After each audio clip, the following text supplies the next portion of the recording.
So this is stage 16. That's Dexter's apartment. This is where Dexter kept his blood slides. This studio has been my home for more than a decade. 5 seasons of 6 Feet Under and 8 of Dexter. But now, it's all coming to an end. They're breaking down the sets. The world of Dexter is evaporating. See, people are taking things already. One of these 4. Somebody snagged it. I don't think Dexter is particularly preoccupied with environmental issues, to be honest. He puts a lot of fuel in his boat, puts a lot of miles on that boat. I'm talking about it like it's real life, which is kind of how it started to feel. Hair and makeup. Being Dexterized means wearing brighter colors than I would ever wear, and being vaguely Oompa Loompa in my complexion. Inside the air-conditioned, airbrushed world of Hollywood, climate change isn't something you have to think about too much, unless you really want to. But I know I'm living in a bubble, and I know there are places outside my bubble where climate change is impossible to ignore. At the top of that list is Bangladesh, where I've heard that climate change is a matter of life and death.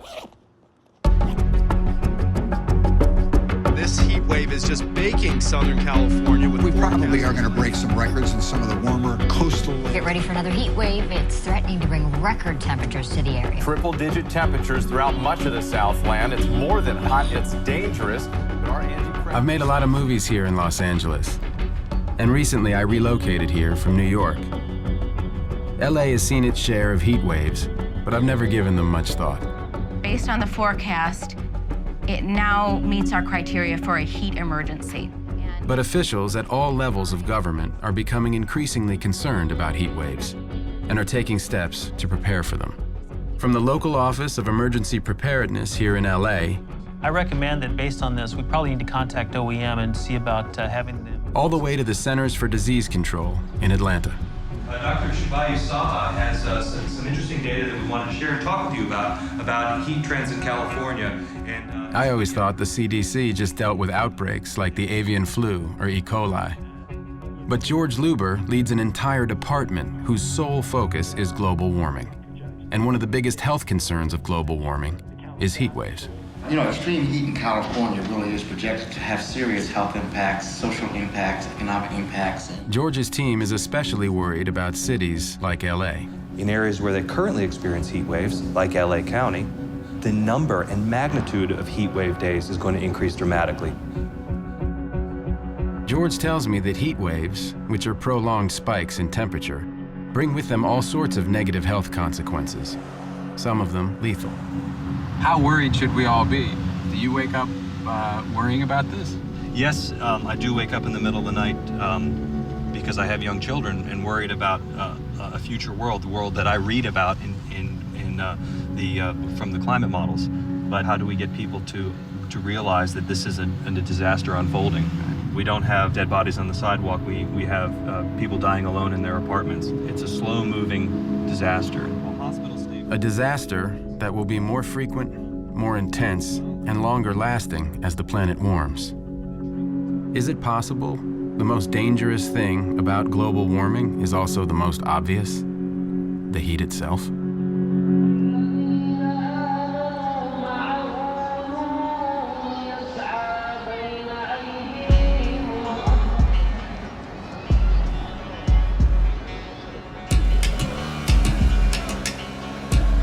I first visited the Middle East as a teenager and fell in love with it.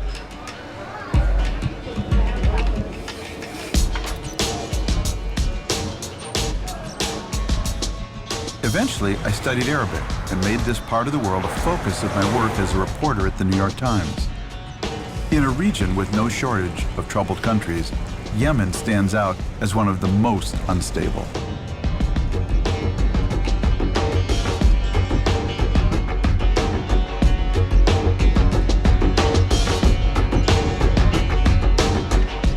When I arrive, Yemen's president invites me to meet with him. He wants to talk about something that threatens to destabilize his country even more: water. How is the climate changing in Yemen? Is it drier? Does it rain as much? Does it rain harder? الأمطار يعني شحيحة. Rains are rare. It's becoming less. تنزل بقوة هائلة. And if there is rain, it is very strong and it is devastating, destructive. لم نتعود هذا الطقس. كان من أول تجي الأمطار خفيفة. We are not used to such climate. In the past, rain would be fair and it would continue for a week or a month, but it is fair rain. And he's seen this change in his life, growing up here. هذه في خلال الخمس سنوات. It's the first time I see this. In my whole life, I did not witness such a thing. Interesting.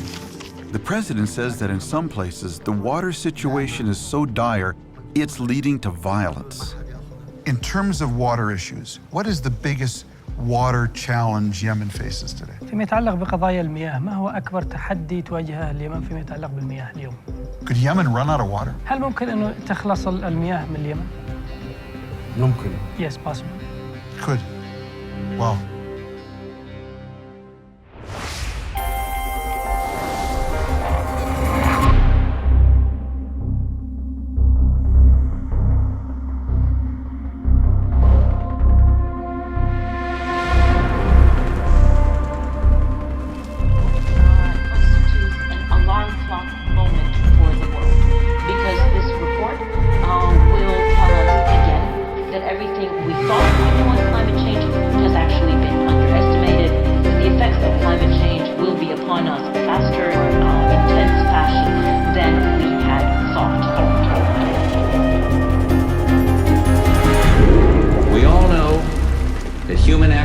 Are changing the atmosphere in unexpected and in unprecedented ways. That the greenhouse effect has been detected and it is changing our climate now. The atmosphere and ocean have warmed. The amounts of snow and ice have diminished. Sea level has risen and the concentrations of greenhouse gases have... There's no more fire season. We have wildfires all year round. Climate change, extreme weather, pull up if you will, and our vulnerability to it. Well, 12 years of drought has left the landscape bone dry. We got any patriots in the crowd? A new scientific report has determined the last decade was the warmest on record. Our world is changing faster and more dramatically than ever before.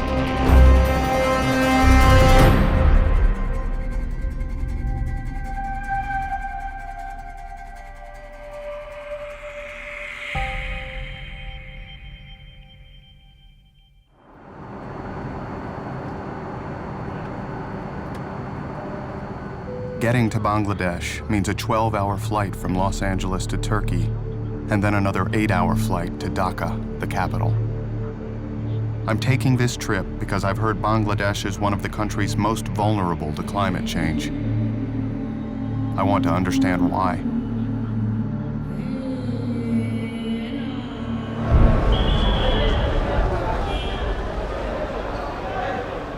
It's 6 a.m. when I finally arrive and meet Morshed Ali Khan, a journalist for the leading English-language newspaper here, the Daily Star. He's been reporting on Bangladesh for the last 3 decades, and he's kindly agreed to be my guide. As we drive into the heart of Dhaka, Morshed tells me it was once a small and quiet city, but not anymore. So you've really seen this city expand and grow? Oh yes, especially over the last 20 years, it's phenomenal growth, you know. Yeah. Everyday people coming from the rural areas. Right. So employment opportunities, economic growth, you know, in the city. And then climate is also playing a part in it. Water is creeping into people's homes and all this. Right, right. You will see over the next few days.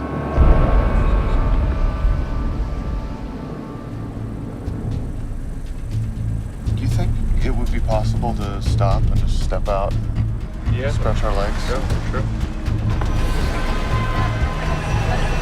Welcome to Bangladesh.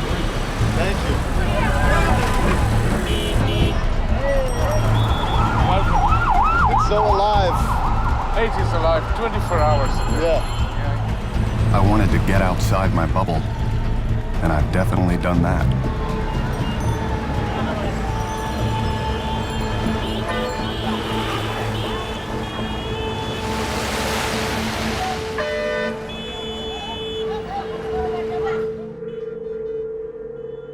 After I catch up on a little sleep, I decide the first thing I need is a geography lesson.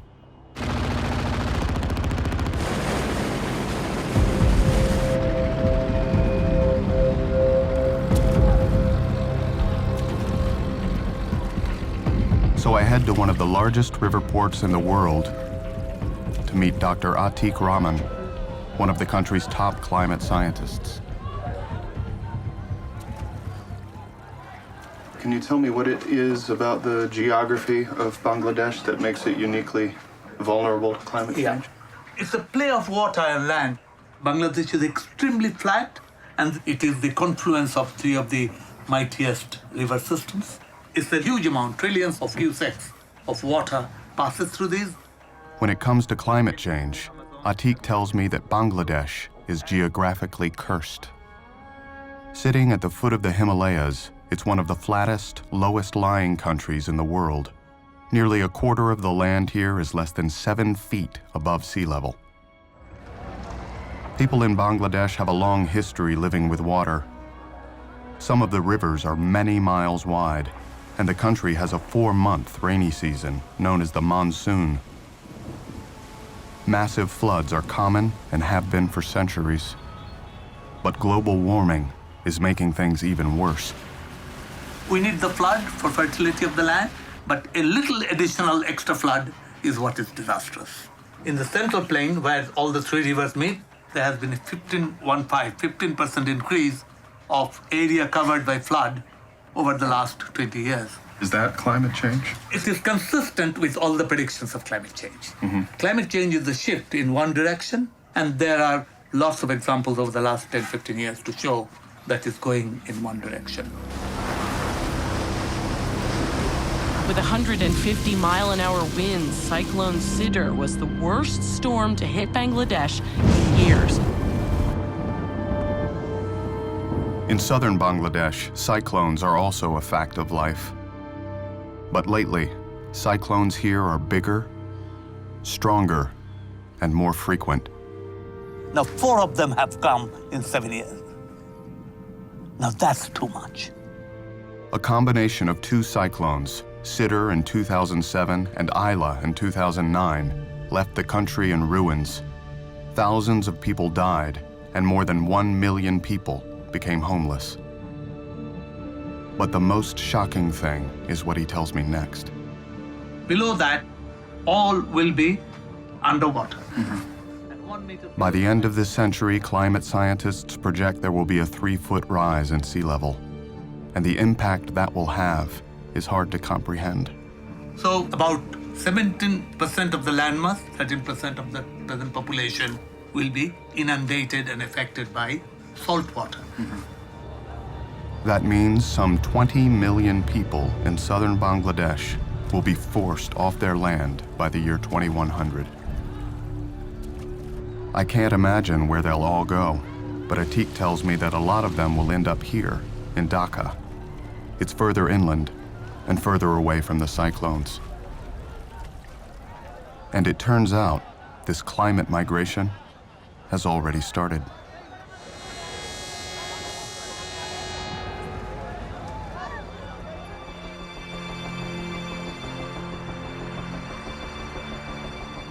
George Luber from the CDC tells me that in a world of rising temperatures, cities like Los Angeles are especially at risk.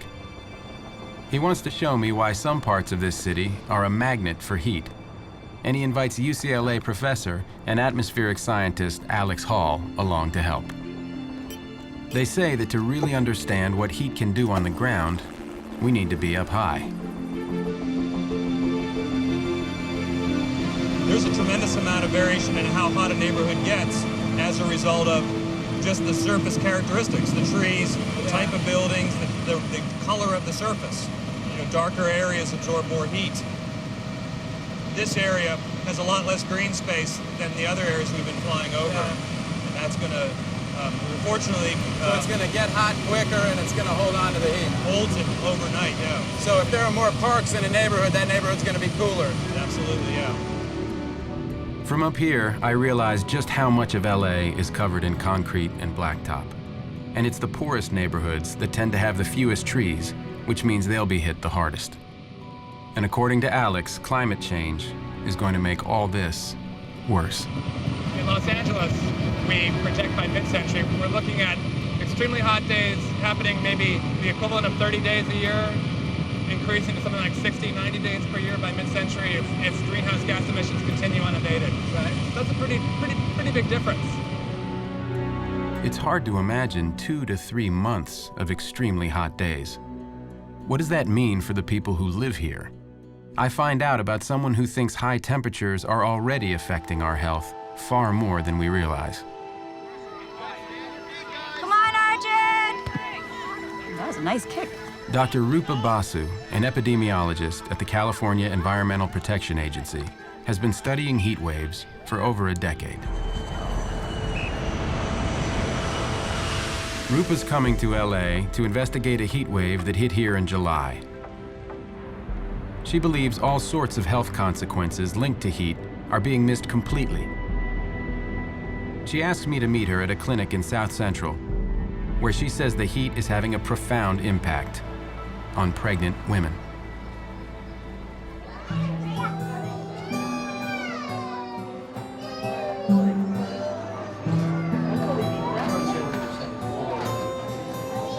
How you doing? Matt. Hi. Good to meet you. Nice to meet you. This is Fallon. Hi. Hi, so nice to meet you. Nice to meet you, Hey, Fallon, how you doing? Matt, Hi, nice to how you meet you. doing? So what happened? Tell us your story. Yeah, I was having early contractions. Early, like how early? 29. 29 weeks, wow. Weeks. Yeah. I was feeling a bit queasy, Mhm. so I went to the bathroom, I threw up, I came back, and that's when the contractions started coming. And I'm like, okay, I have to go. Something's wrong. Yeah. So I went to the hospital, they admitted me, and I was just super dehydrated. So they ended up giving me 2 bags of saline to rehydrate me, stop the contractions, right? Yeah.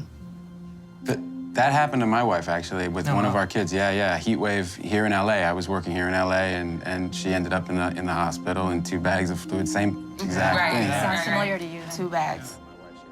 Until just now, I'd never put 2 and 2 together, that it was actually the heat that caused this scary incident with my wife.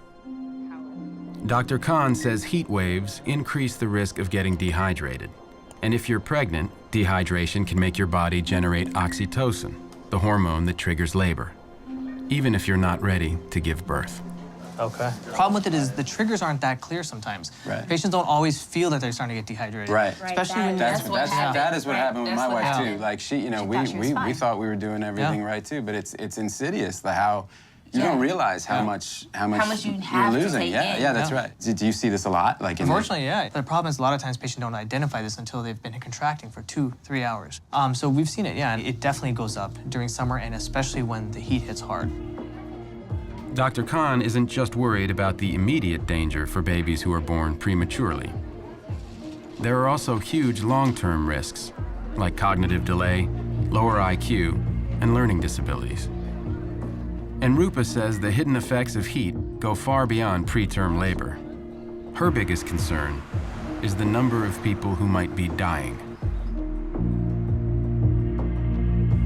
That's the real reason she came to LA. She thinks the death toll from that heat wave in July was far higher than what officials say. And she intends to prove it.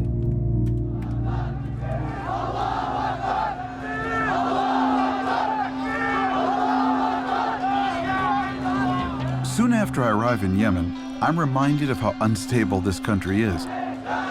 These people are mourning a young political leader who was recently gunned down.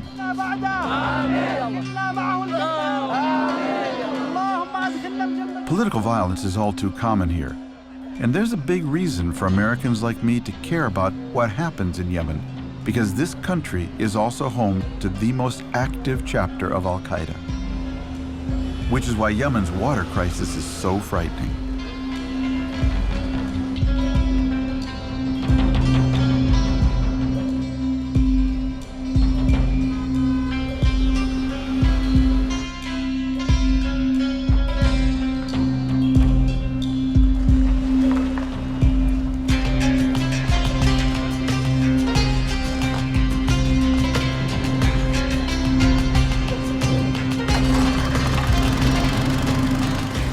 Yemen's capital, getting water isn't always as simple as turning on the faucet. Those who can afford it have water trucked to their homes. Others have to depend on public fountains or the charity of their local mosque. And the problem isn't just temporary.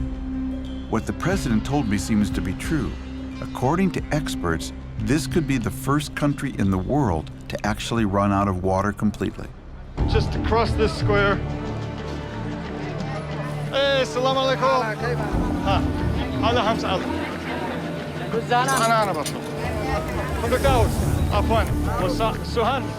I'm meeting with one of those experts, Kyle Foster, a development consultant who first came to Yemen 25 years ago as a Peace Corps volunteer and decided to stay.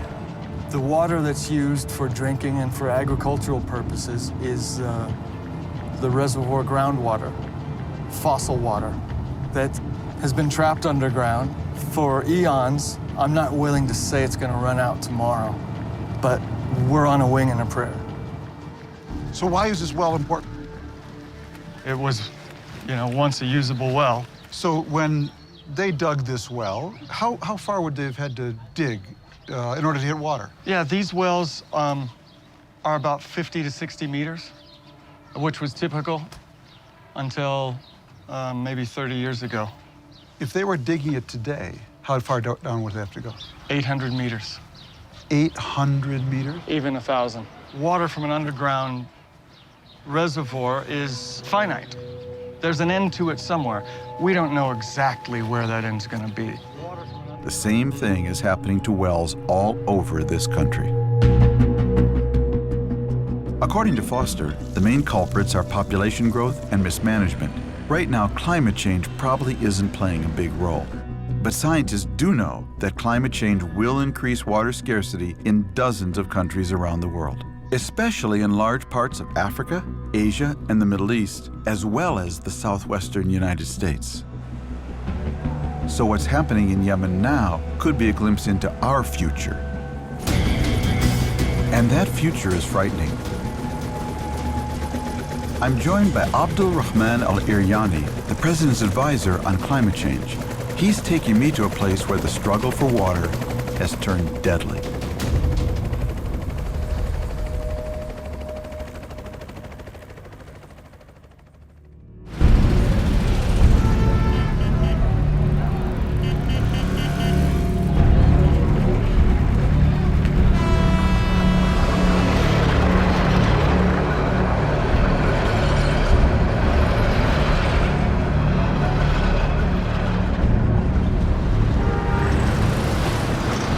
About crossing streets in Dhaka is that you've got to be fearless, not look to the left or the right, and just keep going, hoping that no one hits you.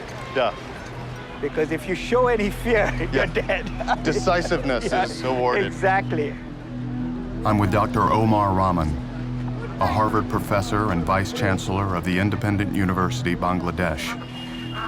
He's an expert in demography, the study of how human populations grow and change. And he says Dhaka is changing at a startling rate because of migration. Bangladesh is the size of Iowa. Right. And at 160, we are half the size population of the US, which is about 314 million. So think about all of the US being packed into Iowa, and that's kind of what you're... What's the population of Dhaka? It depends on where you define the boundaries, but it's somewhere between 15 to 20 million. It's now apparently the 6th largest megacity in the world, and it's the fastest growing megacity. Is there any estimate as to what the population will or could eventually be? It's supposed to double in about 20 years. Now, whether it really reaches 40 million or not, we don't know. Suddenly, the skies open, and we run for cover. Come, wait inside till the rain... Omar says it's not the season for rain, but lately, things have been out of whack. As we wait for the rain to stop, Omar explains that there are many factors behind Dhaka's mind-boggling growth. A big one is economic. People have to move to the city because that's where the jobs are, that's where the money is. What are the primary industries? We are now the 3rd largest garment exporter in the world. Most likely when you buy something, a shirt or a blouse, it's not surprising that it would be made in Bangladesh. For decades, jobs have been a magnet pulling millions of people to Dhaka. But in recent years, Omar has noticed something new. Rising seas and more intense storms in the south of the country are pushing people out of their homes and into this already overpopulated city. Climate change is exacerbating all of this. It's happening much faster, and we are having to deal with it in a much shorter time frame. Now, up to 2,000 people arrive here every single day, and the city is struggling to absorb them. Omar offers to show me what these new migrants are up against. I feel like I'm intruding, but Omar nudges me forward, saying that those who live here feel proud and honored to welcome guests. I remove my shoes? No, it's okay. No? As long as you don't go out for it. Hi. Like 10 of them, but sometimes it goes up to 15. This would be considered a good living space in the city. And you can see it's not very much. Yes. Thank you. This is the communal kitchen. Thank you. কয়জন এখানে সব মিলে? 100 জনের মতো হবে? There's a tap there. Yeah. That's a big thing. Most places don't have a tap. This is potable water. This is from the water supply. They have electricity, a little bit of an outhouse there. This means that they're much more fortunate than most people. The new migrants wouldn't get any place anywhere near as good as this.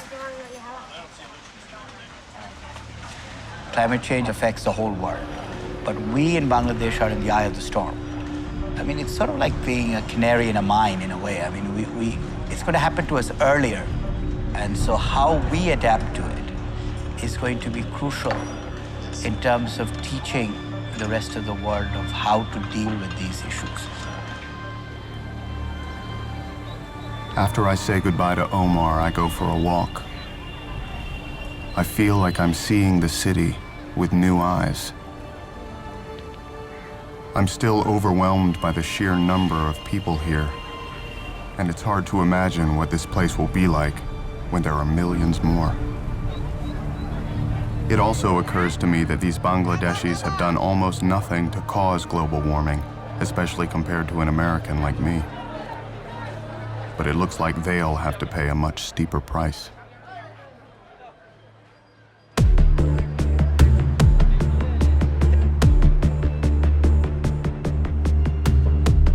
Rupa Basu is convinced the number of people who die from heat waves is much higher than anyone realizes.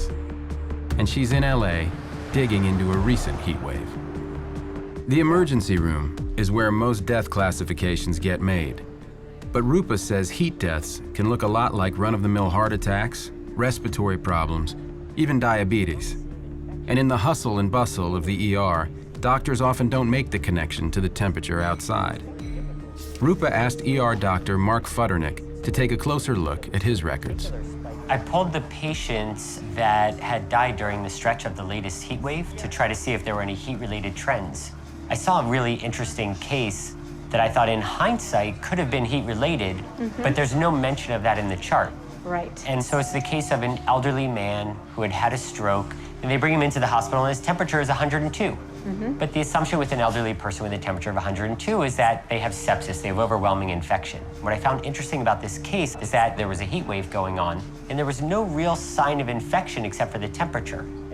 And it's not just this one case. Futternick's records suggest a disturbing trend: spikes in major illnesses during heat waves. George Luber from the CDC says that to really understand how easy it is to misdiagnose a case of heat death, I need to visit the coroner's office. What happens when somebody dies of a heat-related illness? What happens to the human body? The body loses its ability to regulate its own temperature. And the biochemical processes that keep the human body going are kind of particular about temperature.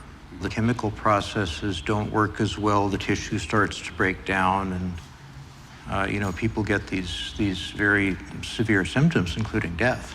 And how fast can that happen? I mean, I ask only because I remember doing a movie about 12 years ago in Death Valley in July. I remember one of the rangers telling me that without water, if you just are left to your own devices in the middle of Death Valley, a perfectly healthy person can be in serious trouble. incredibly quickly. We've certainly seen a few cases of people who are perfectly healthy to begin with, and for whatever reason, they go out in the very high heat and exercise vigorously and die. So yes, it can happen very quickly. But George says an even bigger concern is when it happens slowly. You might go outside on a day like today or another hot day and say, I'm okay, I can handle this for a few hours. But what many people don't realize is that long-term exposure, a day or two or three, really starts overwhelming. Even a healthy individual can underestimate their risk very easily. It's not like an earthquake, it's not like a tornado where that risk is immediate and sudden. It's cumulative. It's difficult to convey that risk to many people. How many cases have you had this year, do you know off the top of your head? Well, as far as I know, we have not had any cases this year so far. 0 heat-related deaths? Is that what you actually believe, or do you think that we're actually underreporting the number of heat-related deaths there are? Oh, I think we're very much underreporting them. In order to actually write it on the death certificate, we'd have to have some fairly solid evidence that it was heat-related. It's a hard thing to be sure about, in other words. Yes.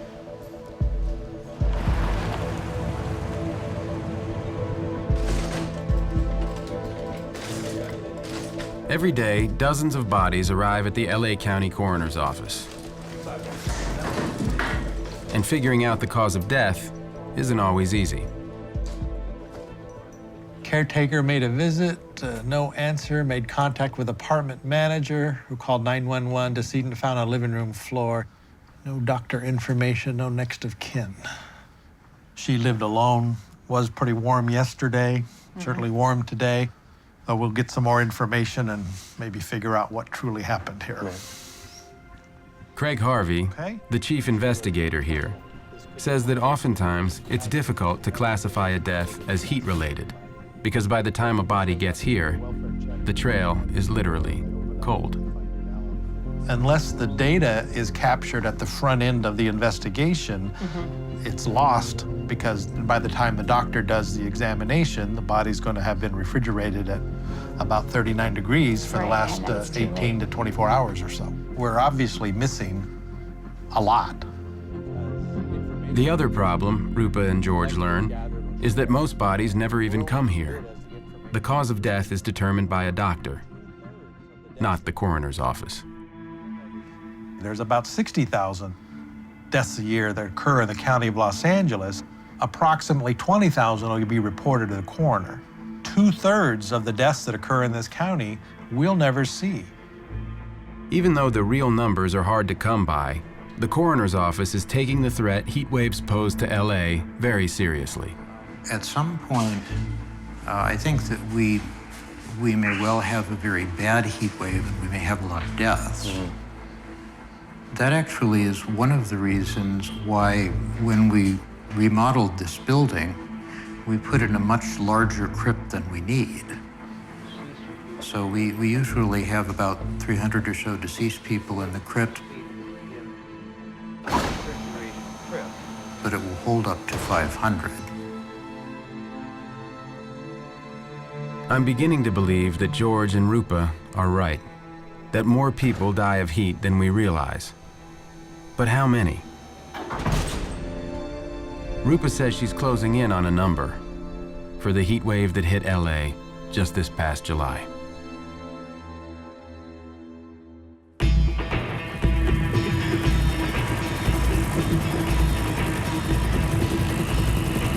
So where exactly are we heading now? We are going straight south from Sana'a, about 200 kilometer distance, to Dal City, which is the second biggest city in Yemen. This city was the first city really to run out of water. They are getting the water now every between 30 and 40 days. They get it for one day or 2 days. And then I have to wait 30 or 40 more days for water to come up. To get it again. Yes. And what do I do in between? The rest of the time they have to buy from tankers at a very high cost.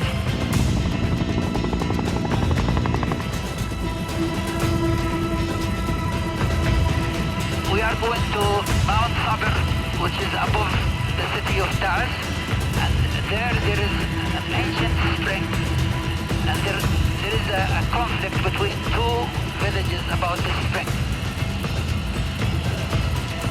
Just yesterday there were some killings also. So they actually got in a gunfight over who controls the spring? Yeah, fighting. Last time they used even bazookas and heavy machine guns. This is very common actually. Close to 60% of all rural conflicts, the main cause is water. Wow.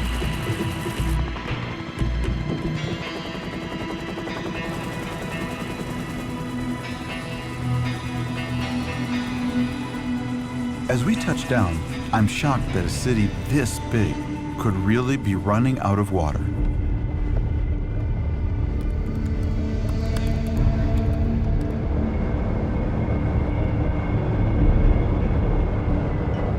What part of the country would you describe this as? Are we north? Are we? It's south of the north. So central Yemen? Are we? Central Yemen? Yeah. Central Yemen. And the village where the fighting was? It's two villages. One is called Quraba, Qradh. And the other was? Al-Marzouh. This is the no man's land between Quraba and Marzouh. And from here, I can throw a stone to Marzouh and another stone to Quraba. It's only, what, 400 meters apart or less, 300 meters, huh? I think that water scarcity make people crazy. First, I meet with the leaders of Al-Marzouh to understand how the conflict became so violent. Can I see your dagger? That's really cool. Whoa, that is that's a piece of work. I hope it's only used to cut fruit.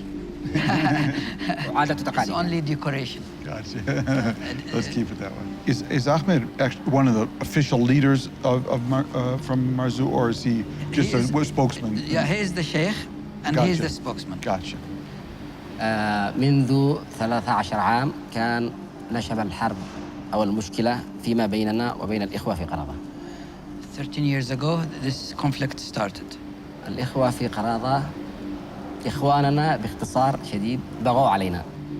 فقاموا بتفجير الخزانات التي عملتها الدولة بما يقارب ب20 مليون ريال، وفصلوا القصبة التي كانت تابعة للمرزح وضموا الماء كامل إلى قرابة. Next, I meet the leaders of Karada. كبير يعني ما كان فيش مشكلة في قبل عشرات السنين. What he's saying is that the people were living for hundreds of years without any conflict.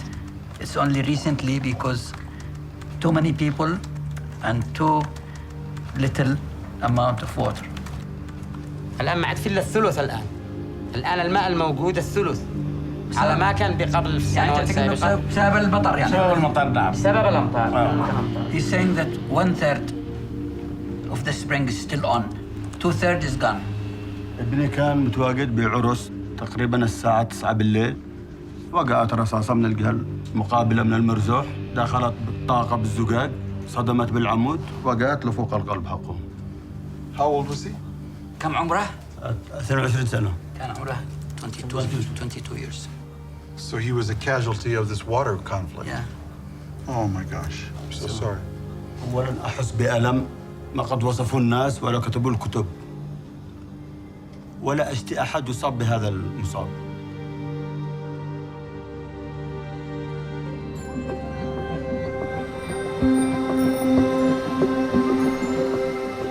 I'm starting to understand how climate change is tipping the scales for people who are already facing difficult odds.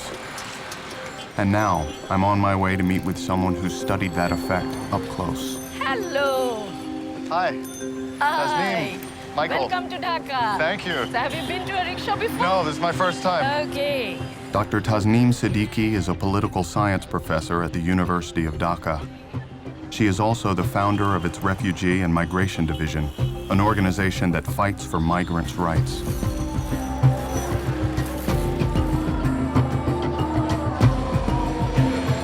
How is the issue of climate change intersected with your work with migration? It's very complicated. We thought that it has to be studied and found out how much is it migration, is climate stress related, and how much of it is, other types of migration.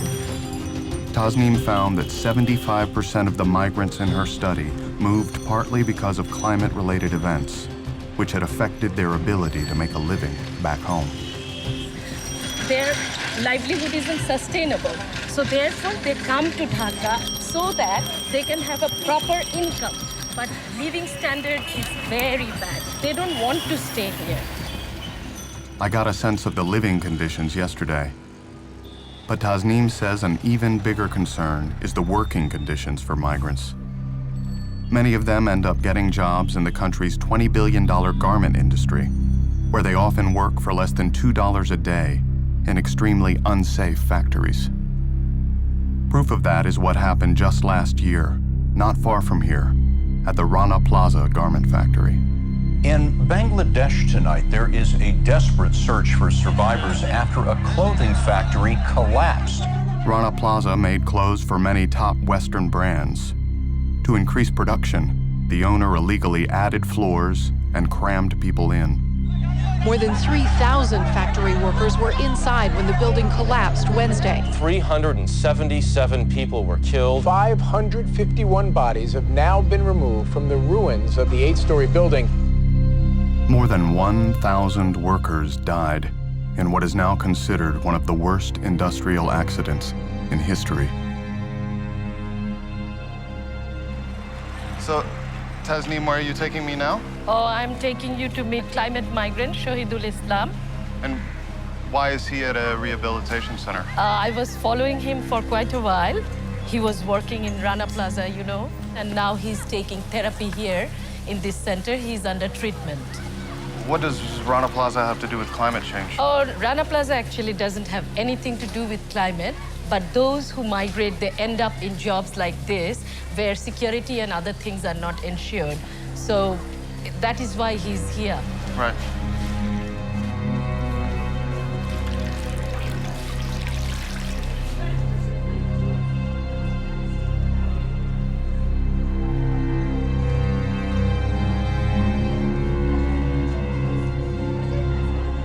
Shahidul's injuries are hard to look at.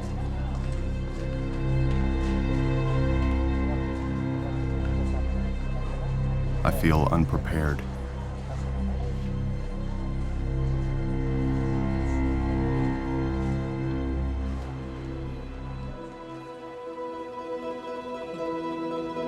The more I learn, the more it seems like heat is a silent killer, one that's difficult to trace. But sometimes there are hints of just how deadly heat waves can be. I stumble across a story of a teenager in Atlanta who succumbed to the heat. A year ago today, Forrest Jones died of heat stroke. Tonight, family and friends gathered to remember Jones. I've heard of rare cases like this, where young high school athletes die on the field. But then I find out there were 4 other kids that died in the Southeast within the same 2-week period. I'd never heard of anything like that before. It turns out heat is the leading cause of death for high school athletes. Among football players, the number of deaths has tripled over the last 20 years. In memory of Forrest William Jones.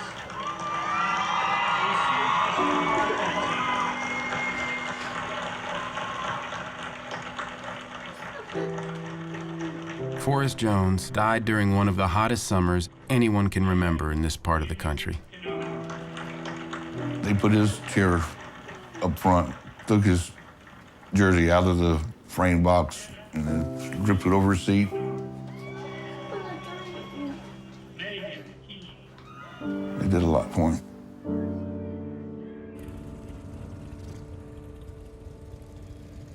The heat exposure that eventually killed Forrest may have started days before he collapsed. It gradually overwhelmed him. But nobody noticed the signs.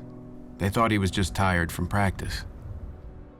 I received a phone call. I was laying in the bed, and my daughter come and woke me up. She said that Forrest had collapsed at school.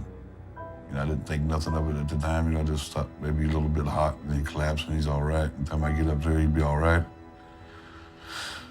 But it wasn't all right. Well, when I got to the hospital, I seen him there laying on the stretcher, and I went over to him and I touched his hand, and when I touched his hand, his eyes opened up and he says, "Daddy, I'm falling." Forrest's story drives home just how dangerous it is when we don't take heat seriously.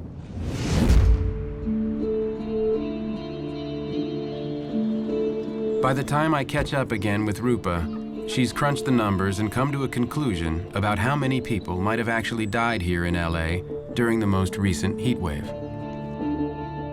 To arrive at this number, Rupa collected death records from every imaginable source and looked for heart attacks, aneurysms, strokes, all the cases that might be heat deaths in disguise.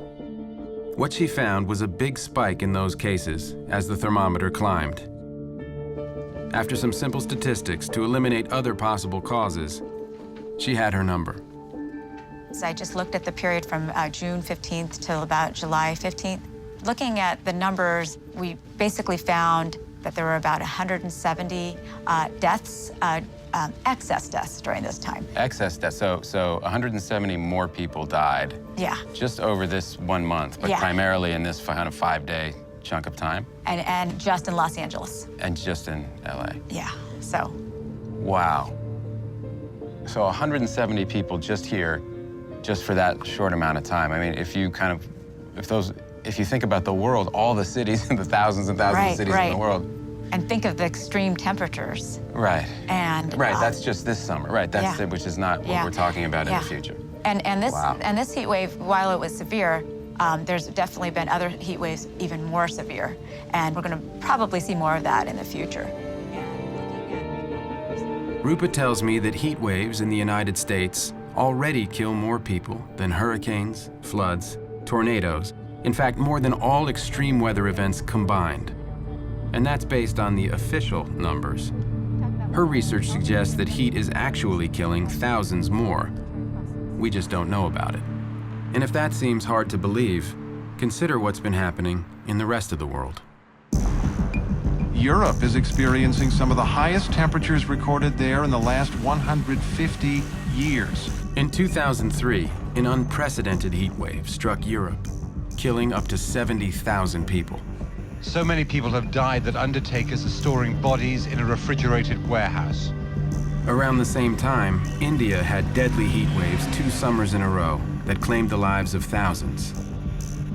And during a heat wave in Russia and Eastern Europe in 2010, 55,000 were killed. Russia is sweltering through its hottest summer in living memory. And the really scary part, climate scientists say these events will become more and more frequent as global warming intensifies. It's the worst heat wave to hit China in 140 years, leaving dozens of people dead. Australia is a nightmare. The death toll at least 170 and rising. As many as 10,000 people may have died.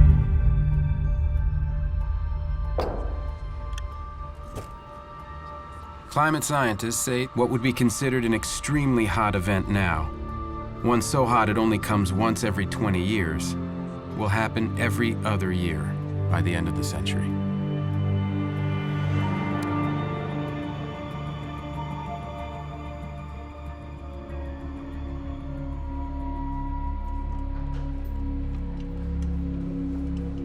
This is my last stop before I leave Yemen, the hospital where the latest victim of the water conflict is recovering.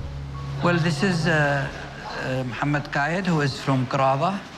He was hit with 3 bullets maybe 3-4 days ago, and he survived. قربوا لي الغداء غدي أزهد على طلقة نار من الطاقة لشق جسمي وناقص مكان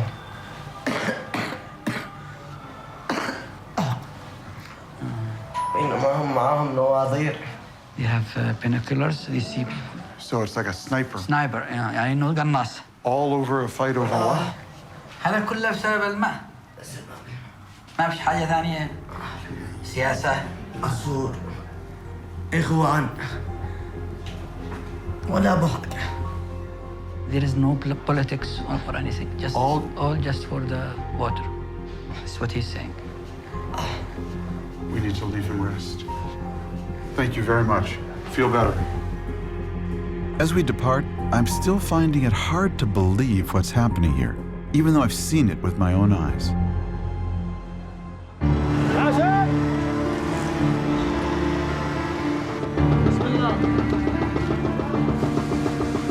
In America, when we think about the roots of violence, we think about struggles for money and power, or clashes over religion and ideology. But to me, there is something uniquely terrifying about people killing each other over something as fundamental as water, because that is a fight for survival. And if Yemen is a preview of what climate change has in store for other parts of the world, it could become a fight for survival on a terrifying scale.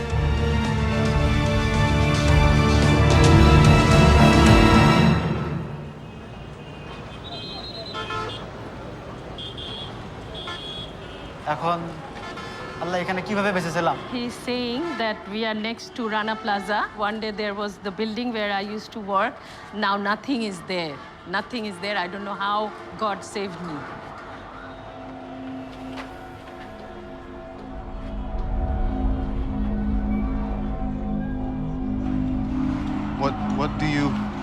What do you remember from that day? আমার শেষ নিঃশ্বাস ওখানে শেষ করব বলে আমি আল্লাহর কাছে প্রার্থনা করছিলাম। আমি নড়াচড়া করে আমার পাওয়াটা বের করব। এমন কোনো পরিস্থিতি ছিল না, উপায় ছিল না। He's saying hours after hours he was shouting that please help me, even if you have to chop my leg off, do that, but I want to see the world. I want to be alive. So then they really worked with him for 3 hours to take out all the rods from his body, and then they rescued him. How much time passed between the building's collapse and your being found?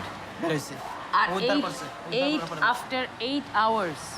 অন্যরাও ছিল আমার কাছাকাছি, আমার পাশে লাশও ছিল। He had a person who already expired just beside him.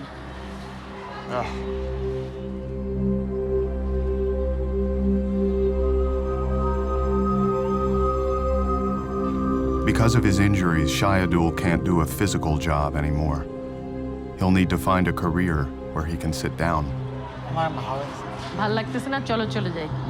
চলো, he's not feeling good. He doesn't want to be here anymore. Yeah, let's get out of here. At the rehab center, he's learning to use a computer. Given everything he's been through, I'm amazed by his optimism, drive, and hope. When we sit down together, I want to finally hear the story of why Shahidul left his home in the south. Allah seater বারবারই হওয়ার কারণে আমাদের দেশে, আমাদের গ্রামে অনেক ক্ষতিগ্রস্ত হয়। ফ্যামিলিরা অনেক কষ্টের করে চলে। আমার নিজে প্ল্যান করলাম যে আমি তো বাবার একটু হেল্প করার দরকার, আমি অনেক বড় হয়েছে। Is there any chance that any of your 4 younger siblings will choose or be required to migrate as well? হতে পারে। তাহলে আমার তো অ্যাক্সিডেন্টের জন্য আমি এই হেল্পটা করতে পারবো কিনা এটা তো শিওর না। একটা ছোট ভাই আছে আমার। ছোট ভাই আছে। How old is he now? 11 বছর। 11. He's now 11, but gradually he might have to. Yes. When you first came, did you miss being home, and do you miss it now? মায়ের কথা ভাবছে। মায়ের কথা মনে হচ্ছে সবচেয়ে বেশি। So he missed his mother the most. That's all Bengalis will. You could argue that Shahidul was a victim of bad luck. Being in that factory on that day, being in the path of the 2 cyclones that forced him to leave his home. But how can you argue that climate change isn't stacking the deck against people like him?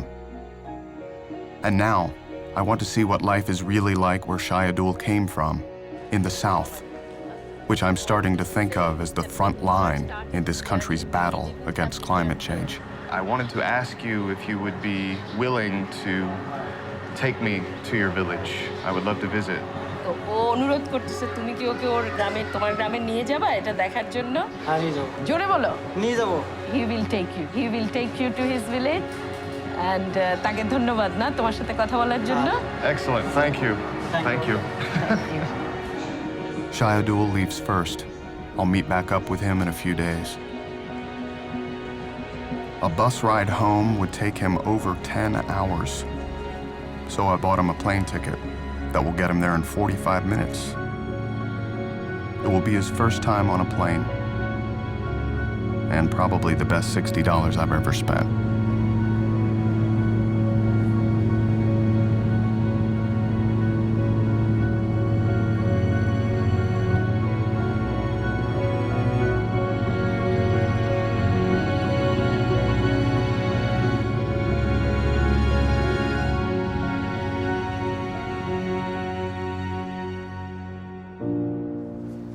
In a perfect world, death would never be. Love would be forever and last eternity. In a perfect world, you'd still be by our side, lighting up our happy lives. You never would have died.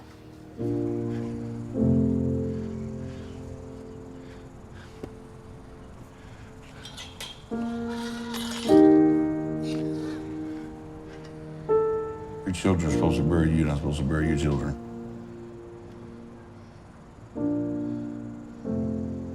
The weather is changing. I mean, it's getting hotter. It's definitely getting hotter. That's the lesson, that we need to know that heat will take it away from you.